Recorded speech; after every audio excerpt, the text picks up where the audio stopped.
One day, Edward was in the shed where he lived with the other engines. They were all bigger than Edward and boasted about it. "The driver won't choose you again," said Gordon. "He wants strong engines like us." But the driver and fireman felt sorry for Edward. "Would you like to come out today?" "Oh, yes, please," said Edward. So they lit his fire, made lots of steam, and Edward puffed away.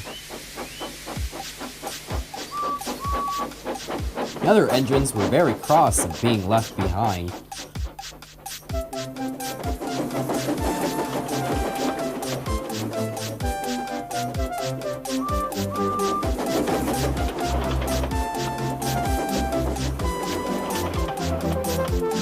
Edward worked hard all day.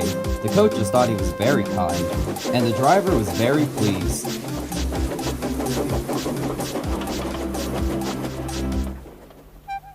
"I'm going out again tomorrow," Edward told the other engines that night. "What do you think of that?" But he didn't hear what they thought, for he was so tired and happy that he fell asleep at once. Next morning, Edward woke up to find nothing had changed. Gordon was still boasting. "You watch me, little Edward, as I rush through with the express. That will be a splendid sight for you." "Goodbye, little Edward. Look out for me this afternoon."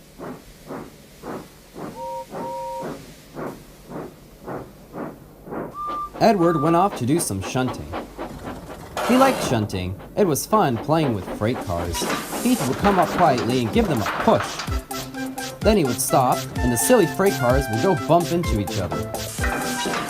"Oh!" they cried. "Whatever is happening?"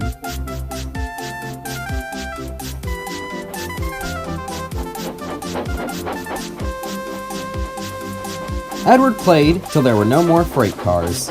Then he stopped to rest. Presently, he heard a whistle.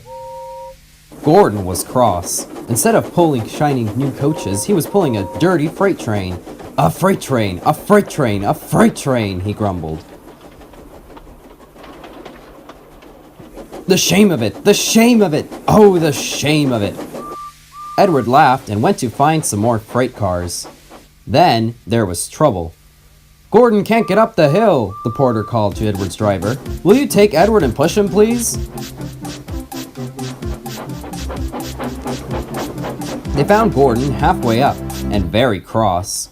His driver and fireman were talking to him severely. "You're not trying." "I can't do it," said Gordon. "The noisy freight cars hold an engine back so." Edward's driver came up. "We've come to push." "No use at all," said Gordon. "You wait and see," replied Edward's driver. They brought the train back to the bottom of the hill.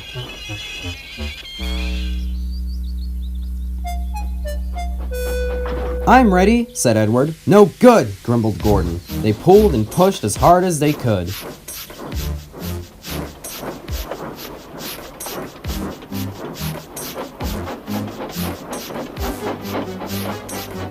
"I can't do it! I can't do it! I can't do it!" puffed Gordon. "I will do it! I will do it! I will do it!" puffed Edward. Edward pushed and puffed and puffed and pushed as hard as ever he could.